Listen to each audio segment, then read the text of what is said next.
بسم الله الرحمن الرحیم.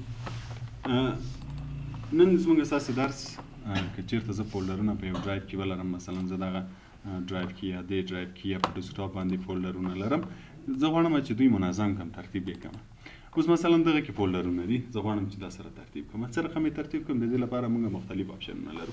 یو چې په دې ځای رایټ کلیک وکړئ په خالي ځای کې، ګوره موږ تاسې ویو هم لرو، سورټ هم لرو او ګروپ هم لرو.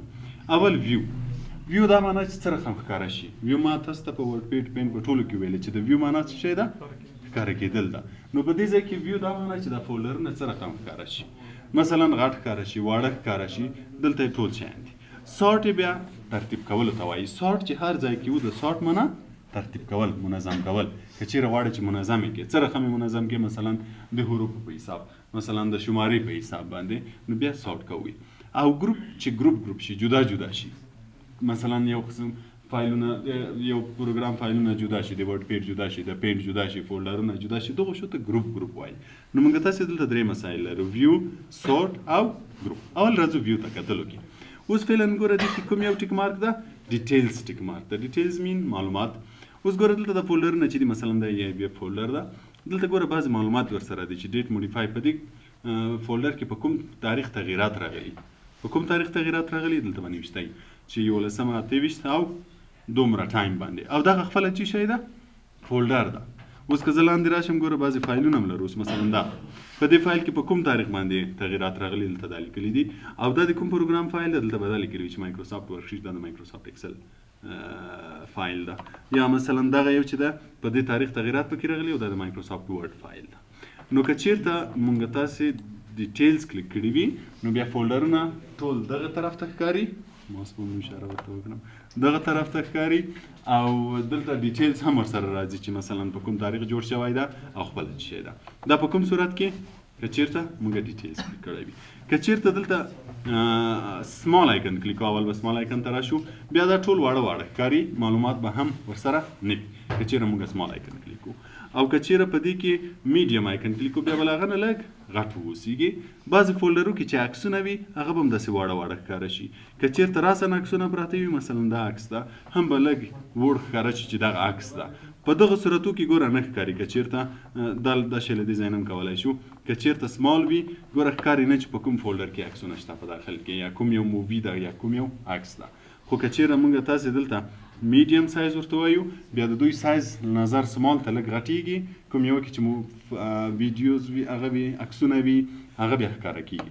که لږ نور هم غټ کړو، لارج آیکن، بیا خو بیخي هم سایز غټیږي، هم عکسونه هر څه پکې ښکاري. ګوره دې کې عکسونه دي، دې کې مثلا ایکسل فایلونه دي، دې کې د ورډ فایلونه دي، دا شیان ټول ښکاره کېږي.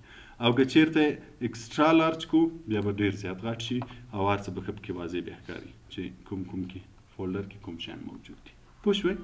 نو دا زموږ ستاسې مربوطه چې څه رقم یې غواړو چې راته وښیي. ویو معنا کتل، دا زموږ ستاسې مربوطه چې څه رقم یې ماته باید دا وښیي. نو هر یو چې زه کلیک کوم، له دې ځای نه کلیک کولی شم.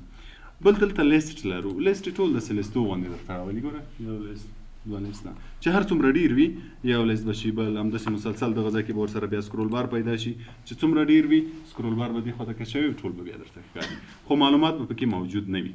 معلومات په کوم یو کې درته ښیي؟ په ډیټیلز کې معلومات درته ښیي. او که چیرته ټایلز کلیک کوو، ټایلز یې بیا په درو قطارو کې راولي. که چیرې زموږ سکرین غټ وي، بیا کیدای شي چې قطارونه ډېر شي، مثلا که مونیټر ګرافیکس غټ وي، سکرین غټ وي، بیا همدغسې قطارو کې به موجود وي، او عکسونه به هم پکې ښکاري. ګوره عکسونه د کوم پروګرام فایلونه چې په کوم فولډر کې وي، هغه به هم پکې معلومېږي. او که کنټینټ کلیک کې، کنټینټ کې بیا ډیټ موډیفای و، دا شیان معلومات ورسره ښکاري چې کوم فولډر په کوم تاریخ باندې تغییرات پکې راغلي. ټول دا یې ویو شوه. فعلا به زه بېرته ډیټیلز ته راشم. ویو شوه چې باید څه رقم ښکاره شي. بل د سورټ ترتیب کول چې غواړي دوی ترتیب کړي چې اول کوم فولډر ښکاره شي، دویم کوم فولډر ښکاره شي، اول کوم فایل ښکاره شي، دویم کوم فایل ښکاره شي، دې شي ته سورټ وایي. سورټ کې بیا موږ تاسې دلته اول اسینډینګ او ډسینډینګ لرو. اسینډینګ او ډسینډینګ. اوس ګوره دلته زه ورته وایم چې نیم هم ټیک مارک ده او اسینډینګ هم ټیک مارک ده. مطلب دا چې د نوم په حساب یې راته سورټ کا او اسینډینګ. نوم کې اوس وګوره اول هغه فولډر راغلی چې نوم یې له څه نه شروع ده؟ له ا نه شروع ده. بیا چې کله ا ختمیږي، بی فولډر، بیا چې بی ختمیږي، سی. همداسې آخري به کوم فولډرونه وي چې زیډ وي. فولډرو ترتیب جدا، د فایلو ترتیب جدا یعنی داسې نه کېږي چې اوس ګوره دغه ځای کې شاید فایلونه اوسي اوس دا فایلونه دي نوم یې له څه نه شروع ده له سی نه خو له دې نه وروسته نه ده راغلی ګوره په دغه ځای کې نه ده راغلی ولې نه ده راغلی ځکه چې دا فولډرونه دي او دا فایلونه دي د هر شي ترتیب جدا وي د فولډرو جدا وي د فایلو جدا وي اوس په دغه فایلو کې که چېرته فایلونه دلته زیات وای نو امکان درلود چې اول A والا فایل ښکاره شوی وی لکه دا بیا B والا بیا C والا همداسې مسلسل نو ترتیب د هر یوه جدا وي نو اوس دلته سارټ کې نیم ده د نوم په حساب سارټ شوی او اسینډینګ مطلب دا چې له A نه شروع شي تر زایټه پورې که چېرې ډیسینډینګ کو بیا له زایټ نه شروع کېږي تر A پورې اوس که زه ډیسینډینګ لیکم بیا څنګه کېږي اول هغه فولډرونه راځي چې نوم یې له زایټ نه شروع وي مثلا فولډرونه شو ګوره اول ویني W چون زایت نشته W بیا همداسې ورو ورو راځه اخري څه شی دی اسینډینګ او ډیسینډینګ فایلو کې به هم همداسې شي اول به هغه فایلونه راځي چې نوم یې له زایت نه شروع وي بیا به هغه فایلونه راځي چې نوم یې له A نه شروع وي که چېرې موږ تاسې فایلو نومونه په شمارو باندې وي مثلا 1 2 3 بیا له ABC نه مخکې اول شماره راځي مثلا که زه دلته فولډر هم ولرم دا به زه بېرته سارټ کې اسینډینګ کوم اول به A شي اوس که زه یو فولډر جوړ کړم چې نوم یې وي یو فولډر بل جوړ کړم چې نوم یې وي 2 او اوس ورته سارټ کې تیار اسینډینګ ده یو ریفریش به یې کوم اوس به اول کوم فولډرونه راځي چې شماره ولري که چېرې موږ دلته د نیم په حساب یې سارټ کو او اسینډینګ یې کو نو همیشه په یاد اوسه چې فولډرونه چې فایلونه وي که فولډرونه اول شمارې والا راځي ټیټه شماره بیا جګه شماره شمارې چې خلاصې شوې له هغه نه وروسته ABC A نه تر زایټ یا زایټ نه تر A که چېرې ډیسینډینګ کو اول غټ عدد بیا وړ عدد بیا زایټ بیا A دا یې ترتیب شو بل پکې ډیټ موډیفاید ده ډیټ موډیفاید کې هم اسینډینګ او ډیسینډینګ راځي په ټایپ دغه اپشنونو کې ټولو کې اسینډینګ او ډیسینډینګ راځي ډیټ موډیفاید د تاریخ په حساب راته کوي چې کوم فایلونه سابقه دي کوم فایلونه نوي دي نوي فایلونه جدا راته کوي زاړه فایلونه جدا راته کوي اوس په دې ځای کې ګوره په سارټ کې ډیټ موډیفای هم شو او ډیسینډینګ هم شو اول بیا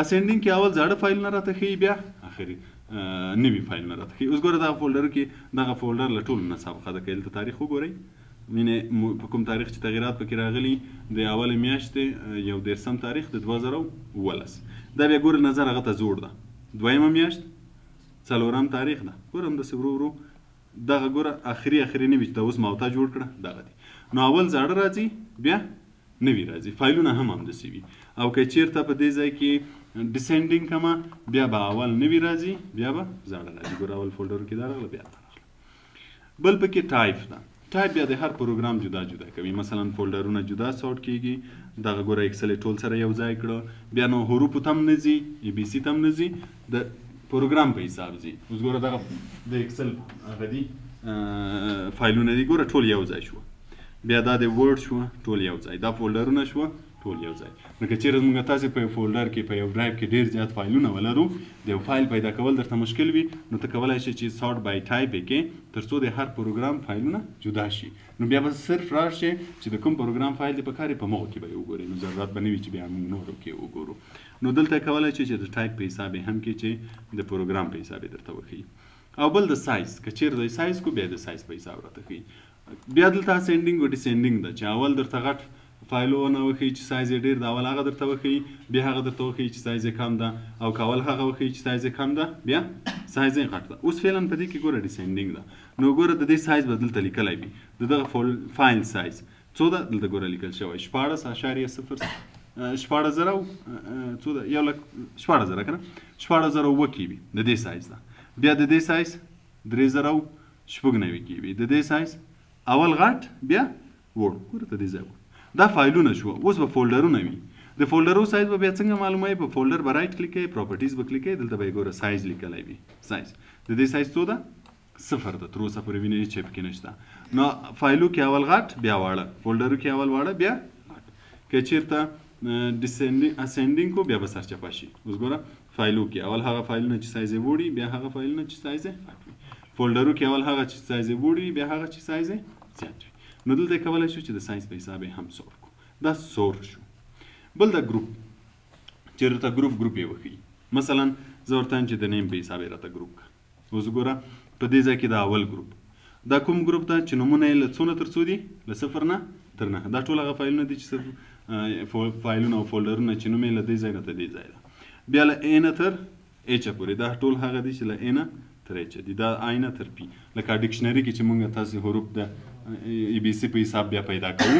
نو که چیرې موږ سره په کوم فولډر کې یا ډرایو کې فایلونه ډېر زیات وي نو موږ بیا که چیرې ګروپ کوو د نوم په حساب یې ګروپ کوو نو بیا چې کوم حرف نه شروع کېږي راسن ما هماغه ته ځو پیدا کوو. دا ګروپینګ شو. بل پکې ډیټ موډیفاید شو. د تاریخ په حساب یې هم ګروپوای شي. اوس که زه ډیټ موډیفای کړم نو ګوره اول به لیکل شو ټوډے. دا هغه فایل نه دی چې نن مې جوړ کړي. دا هغه فایل نه دی چې پرون جوړ شوي. دا 13 هفته کې یا مخکې هفته کې دا ډېر مخکې جوړ شي. دلته هم ګوره اسینډینګ او ډیسینډینګ شته. که اوس ډیسینډینګ ده نو اول نوي فایل نه راته کولي بیا یې زاړه راته کولي. که ډیسینډینګ کومه ګوره اول هغه چې ډېر زاړه وي. اوس ګوره ا لانګ ټایم اګو دا ډېر مخکې جوړ شوي. بیا ګوره لاست ویک یسټرډے او ټوډے. نو اسینډینګ او ډیسینډینګ په دوه کې هم شته. درته به ډیسینډینګ د پروګرام په حساب هم جدا کوای شي. اوس چې ګوره دا کې نو اول BMP فایلز ګوره دا BMP شو. بیا وینې فولډر دا وینې ټول فولډرونه شو. بیا ګوره مایکروسافټ ایکسل دا د ایکسل شو. دا د ورډ شو. دا MP4 شو. هر یو به بیا جدا جدا وي که چیرې د ګروپ په حساب کو. او که د سایز په حساب کو بیا به د سایز په حساب شي. د دغه سایزونه فعلا معلوم نه دي نو ګوره دا ټول په دې ګروپ کې اچولي انسپیسیفاید چې د دوه سایز معلوم نه ده. او دا ګوره لارج غټ میډیم درمیانه او سمال او ډیر واړه. نو بیا د سایز په حساب درته ګروپوي. او که چیرته نه ګروپوي بیا نه تر څو ګروپینګ پکې ونه شي. نو دا شو ویو کتل چې سره خم فولډرونه درته ښکاره شي. سارټ چې سره خم ترتیب شي او ګروپ چې درته جدا جدا کړي. بل د ریفریش دلته هم لرو. په ډیسکټاپ هم لرو. په ډیرو ځایو کې کله یو فولډر خلاصوو هم ریفریش ده. په ډرایو کې هم ریفریش ده. ریفریش یې تازه کوي. بعضې وخت یګان تغییر ته راولي لکه مخکې چې ما فولډرونه جوړ کړه او سارټ مې هم کړه خو ترتیب یې برابر نه شو نو څه مو وکړه ریفریش هم کوم چې ریفریش یې کړي بیرته. ریفریش کې بیا بیرته وینئ بعضې وخت چې تغییرات نه وي راغلي چې ریفریش یې کړي هغه تغییرات به خپله پکې راځي. پوه شوئ. نو دا شوه د فولډر ویو. دلته هم شته او دې ځای کې بیا پریویو هم درته ښیي چې مثلا بعضې عکسونه که چېرته موږ دا آپشن کلیک کړو که بعضې عکس وي اوس مثلا دا عکس ته چې زه یې کلیک کړم دلته به یې راته ښیي که چېرته پریویو کلیک کړم مثلا دلته لاندې چې کوم فایل مایل کلیک کړي دلته به یې ډیټیلز درته ښیي او که دا ایسته کړي بیا راځو دغه پانل ته. دغه پانل کې چې موږ تاسې پرون کمپیوټر ویلې ګوره کمپیوټر دلته هم شته. که چېرته زه دا ځای کلیک کړم راسم چېرته ځي کمپیوټر ته ځي. که C ډرایو کلیک کړم C ډرایو D ډرایو که یعنې زه هر څومره مخکې تللی مثلا زه اوس ډي ډرایو کې مې دا فولډر خلاص کړی په دې کې مې مثلا دا فولډر خلاص کړی په دې کې مې دا فولډر خلاص کړی. اوس زه راسم لاړ ځمه چېرته C ډرایو ته. نو که چېرته زه دا بټن وهم ګوره دا بیک بټن دا یو خانه شاته ځي. کلیک مې کړی یوه خانه شاته راغی بیا یو خانه شاته راغی بیا یو خانه شاته راغی بیا تر څو دلته راځي. که بیرته همغه ځای ته ورځم بیا فارورډ بټن له کوم ځای نه چې زه دا اوس راغلم ګوره بیرته به مالته ورولي. خو که چېرته زه راسن غواړم چې C ډرایو ته لاړ شم نو راسن به زه دا ځای دا کلیک کړم راسن به C ډرایو ته لاړ شي. که E ډرایو ته ځم هر ډرایو ته چې ځم له دې ځای نه بیا ډېر په اسانۍ تللی شم. که غواړم چې ډیسکټاپ ته لاړ شم دا کوم فایلونه چې زموږ په ډیسکټاپ دي که نه نو دا به کلیک کړم چېرته به مې راسن بوځي ډیسکټاپ ته. یعنې که زما په ډیسکټاپ باندې کوم فایل په کار شي نو د دې ضرورت نشته چې یا زه منیمایز کړم یا کوم پروګرامونه مې خلاص کړي وي هغه منیمایز کړم. کیدای شي چې له دغه ایکسپلورر نه راسم چې هر ځای کلیک کړم مثلا ډاونلوډ ته ډاکومنټ ته د کمپیوټر عکسو ته چې هر ځای ځم دلې ځای ځم. پرون موږ تاسو ویلې چې ډیسکټاپ لرو او ډاکومنټ لرو. ډیسکټاپ خو دا دی وینئ چې دا ډیسکټاپ ده که نه. ډاکومنټ یو بل فولډر ده چې کله یې کلیک کړو نو هغه فولډر به هم راشي چې دغه ډیسکټاپ ډاکومنټ ډاونلوډز میوزیک فکچر ویډیوز دغه ټول د کوم ډرایو مربوط راځي د C ډرایو مربوط راځي. او پرون موږ تاسو ته وویلې چې که چېرته موږ تاسې فایلونه په ډیسکټاپ کې کېږدو یا یې په مای ډاکومنټ کې کېږدو یا یې دغو فولډرو کې کېږدو نو دا د C ډرایو مربوط ده. که چېرته وینډوز خراب شي او C ډرایو دې فارمټ شي نو دا شیان دي له منځه ځي. نو کوشش کوئ چې پرسنل فایلز وي یا کوم ضروري فایلونه چې وي په ډیسکټاپ او په ډاونلوډ او مای ډاکومنټ په دغو ځایو کې کېنږدئ. له هغه ځای نه یې واخلئ دغو ډرایو ته انتقال کړئ. نو چې بیا کله وینډوز خرابېږي زموږ C ډرایو له منځه ځي دا به په خپل حالت باندې پاتې. پوه شوې تر دې ځای پورې؟